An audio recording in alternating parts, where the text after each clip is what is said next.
Well, your net profit is a combination of how well you execute, how well you do what you do. That's a combination of how well you sell, how well you market, how well you deliver, how well you communicate with your customers, how well your inventory system works, how fast you can turn, inventory parts. It's all of those pieces of execution multiplied by your brand.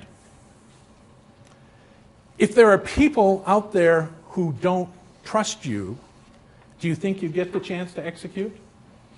If there's people out there who love you and walk in the door, do you get the chance to execute? Yeah.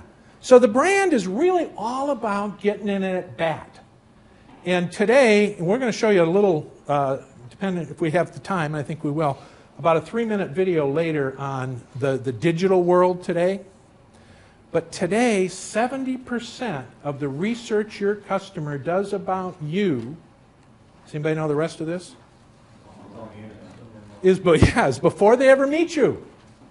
And so you have no idea how many people have either heard about your brand, seen it online, in a chat room, on Facebook, on LinkedIn, and they never talk to you because whatever they saw, read, or heard didn't meet their expectations for I'm going to invest time to come see you.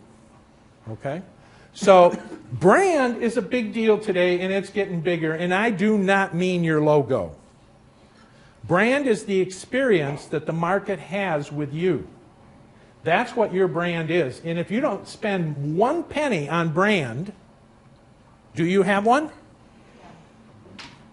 You do.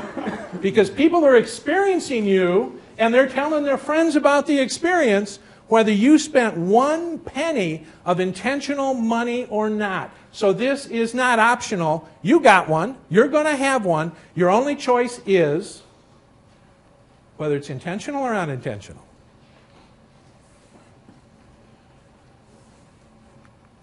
Imagine if you could actually control those 2 variables.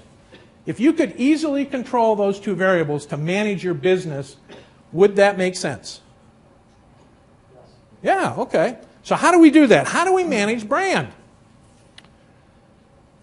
Brand is a result of 2 things. I did this talk for many years, and the talk was all about alignment. How do I get sales aligned with marketing, with engineering, with delivery, with accounting, with all those different parts of the company? Anybody think that's not a good idea? Of course it's a good idea. What I learned after about 5 years, I'm not very fast. What I learned was they didn't have any idea what to align to. The idea of having everybody aligned was a good idea, but what is it we're aligned to? What is it we're trying to accomplish?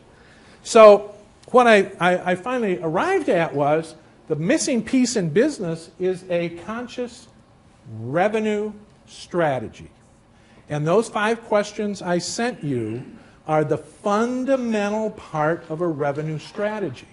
If you cannot answer those questions, if you can't tell me your brand promise, if you can't say it in 1 sentence, how on earth can your firm align and execute consistent with your brand